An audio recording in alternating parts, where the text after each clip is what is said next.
வணக்கம் உறவுகளே, இன்றைக்கி மஹா கிச்சனில் நம்ம என்ன பார்க்க போகிறோம்னா திருநெல்வேலி ஸ்பெஷல் இடி சாம்பார் எப்படி பண்ணலான்னு பார்க்கலாம். ஒரு கடாயில் 4 வத்தல் போட்டு நல்லா வறுத்து எடுத்துக்கணும்.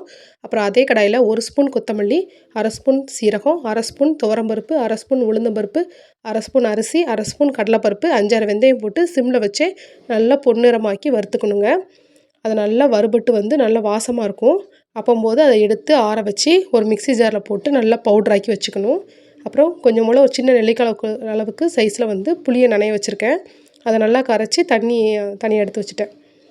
இப்போ கடாயில் எண்ணெய் ஊற்றிட்டு வெந்தயம், பச்சை மிளகாய், வெங்காயம் இதெல்லாம் போட்டுட்டு நூல்கோல், முருங்கைக்காய், கத்திரிக்காய், உருளைக்கிழங்கு இதெல்லாம் போட்டு கொஞ்சம் உப்பு போட்டு நல்லா வதக்கிக்கிட்டேன். அப்புறம் இந்த புளியை கரைச்சி இதில் ஊற்றியாச்சு. இப்போ உப்பு, காயப்பொடி, மஞ்சப்பொடி போட்டு அது பச்சை வாடை போகிற வரைக்கும் நல்லா கொதிக்க விட்ருக்கேன்.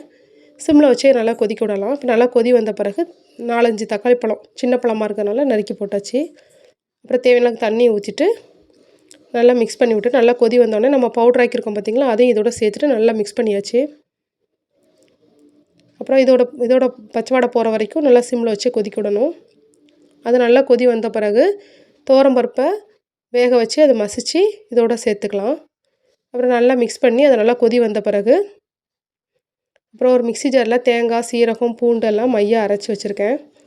அதையும் இதோட சேர்த்துட்டு ஒரு 5 நிமிஷம் கொதிக்க விட்டோன்னா கம்மா கம்மன்னு சூப்பரான இடி சாம்பார் தயாராகிட்டு இப்போ கொத்தமல்லி தூவி விட்டு இறக்கிற வேண்டிதான்.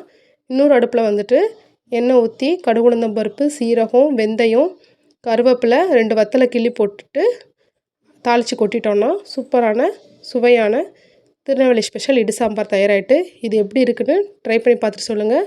பாய்.